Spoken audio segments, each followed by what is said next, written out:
주택 리노베이션 및 건설 사업가. Excuse me, ma'am. Quick question for you.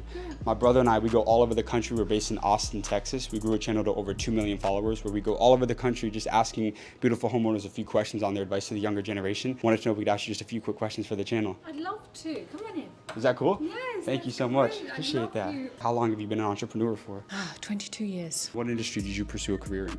Well, I was a former model, but when that was over, I went into renovating homes and then building homes. So you've been an entrepreneur for a long time now. Over that period of time, what's the greatest lesson about entrepreneurship that you've learned that you pass on to someone who's about to start their first business? Well, one of the things that I love to teach my son is take a risk. Take a risk. You know, I had nothing, and I just believe that if you believe in yourself and you believe in what you do, then the chances are you will be a success. What would you say has been the most amount of money that you've ever generated in a single year? Cover your ears, cover your ears, cover your ears. Well, my last property I made 3.5 million on my last property. That's incredible. Look at the face, look at the face. Now he definitely wants to come into my business, don't you? Yes. Wow. But I'll make more on this one. How are you able to scale from 6 to 7 figures and then just from beyond there? Yes. So I was very lucky that I was able to reinvest my profit over and over and over. And what that did was that allowed me to get larger and larger and larger. What would you say is the best advice that you pass on to the younger generation? Well, I'm a great believer in hard work pays off, and so he actually has my gene. He is me. He's my mini me. So hard work, stay focused. I tell him this every day, don't I? Know your goal, focus on the goal, and don't stop until you get there. I love it. Phenomenal advice. Great interview. Thank you so Thank you much for your very time. I much. really Thank appreciate that. you. Gio, thanks for joining us, man. 소프트웨어 마케팅 사업가. What industry did you decide to pursue a career in? Software engineering, and then I turned it into marketing. Are you a business owner now? Yes. And how long have you been a business owner for? I've been running my agency for 9 years. You've had longevity as an entrepreneur for nearly 10 years now. 90% of businesses don't make it past 5 years. So what would you say is the most common mistake that business owners make that prevents them from having longevity? Okay, so a couple things. I've run a startup and failed at building a startup. And the company wasn't a huge success. It ended up being acquired, but ultimately it wasn't the multi-billion-dollar company I expected it to be. And in those days, it was like, don't get down on yourself, don't start second guessing yourself, and just keep working at it. Every single day is a new day, and you can do something new with that. You can always keep trying to move forward. I think that's the biggest thing is keep moving forward with everything that you're doing, right? If there's a mistake that you made or you don't see sales going the right way, just keep trying and keep pushing at it and trying to figure out what you can do to get to that next level, but also make decisions. I think the biggest thing that's helped me in my career has been I'm very quick to make a decision. I feel like I can make a decision in a split second, and I don't overthink things and don't worry about too many things. I just jump right in. Early on, I always just was I hustled. I figured out how to get stuff done, and I never took any shortcuts, is what I'll say. You've got great advice. Thank you so much for your time, sir. I appreciate you. Yeah, and one last final thing, any advice to someone who wants to own a Porsche one day? This is a multi-$100,000. This is a lot of people's dream car. Any advice? It's my dream car. When I was a kid, I actually used to always go to the auto show with my dad, and I'd get the 911 posters or pamphlets or whatever, and I'd hang them up in my room, and it's been my dream car. Just work hard, invest well, save, and go for it. 보안 및 태양광 사업가.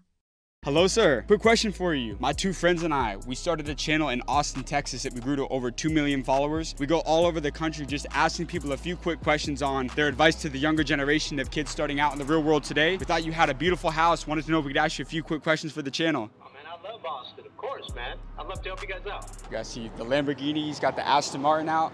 Got a whole bunch of cars. We got to figure out what this guy did to be able to put himself here. How you doing, sir? Hey, what's up? Man, you got a beautiful house here. Thank you. Are you from Los Angeles originally? Well, I was born in Colombia. I came here when I was 6 years old. How did you end up in Los Angeles? So my parents, they had this dream to come to the U.S. and unfortunately it became a nightmare because 2 weeks after we came to the U.S., our home got raided by law enforcement and both my parents ended up in jail. How were you able to bounce back from that? Kind of going through that at an early age? What was the turning point that really allowed you to kind of build all of this? Well, at 10 years old, when they really put my dad away for a long time, I made him a promise that I'd take care of the house. And I became the head of household at 15 years old. And I got a chance to start working early, and then I started hustling. What industry did you decide to pursue a career in? Home security. I've had that now for 25 years, and I just started a solar company a year and a half ago, which just happens to be the 20th fastest growing company in Inc. 5000 magazine. How old were you when you started your first business? I was 21 years old. 21. And how old are you now? I'm 46. What's the most amount of money that your business has ever generated in a single year? It'll be this year. We'll do 200 million. Scaling is one of the hardest things to do as a business owner. A lot of people, they'll have that great idea, but they don't know how to scale and grow it. So how have you been able to scale to a 9-figure business? It has to come back to influence, right? Because to bring in good people, they have to believe in you. You know, your dream's got to be so big that everybody's dream can fit inside of it. Because again, the good people, they have a lot of options, but you got to take the first step. Faith is really taking action before you have what you need. I remember as soon as I started the home security company, I bought the minivan before I actually had the people. Because we used to go in minivans and I used to fill all of them up and we used to go door to door. I didn't even have a team yet, but I bought the minivan knowing that the people were coming. When you put money behind something, that's when you know you're committed. I call it a necessity level. A necessity level is this sudden willingness that untaps this tremendous amount of ability that you didn't know you had. That's why I've always been great at putting myself in pressure situations that increase my urgency level. I believe low stress is low performance. But when you put yourself in these uncomfortable situations, that's when that greatness that lies within comes out. What's been your secret to sales? You know, you've sold hundreds of millions of dollars in revenue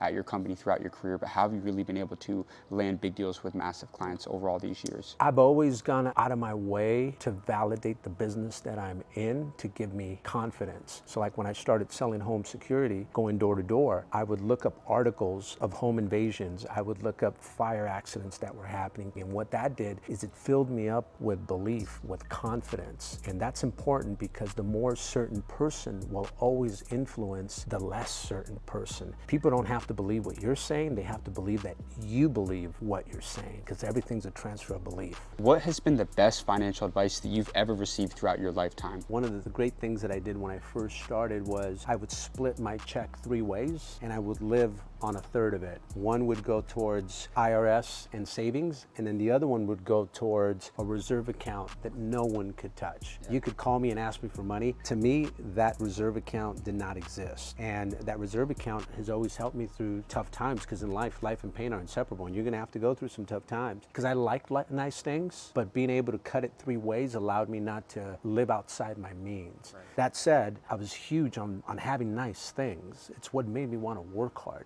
You know, I wanted to stand out. I wanted to be rare. You know, at 21 years old, I wanted to be the first 21-year-old in my city driving a Mercedes convertible. I didn't want to do it when I was 28 because by then everybody had a Mercedes, right? So just little ways that I would compete against myself. I mean, if you don't come from a rich family can come from you. And I made the decision in my family that I was going to be the one person that changed my family tree forever. 반드시 기억하세요. 1. 내가 버는 수익을 재투자하여 점점 커지게 만들어라. 2.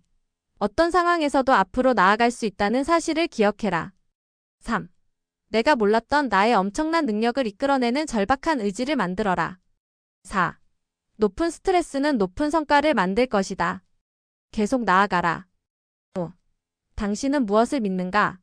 내가 믿는 것을 전달하면서 영향력을 늘려나가라. 6. 부잣집 출신이 아니라면 부잣집이 내게 오게 만들면 된다.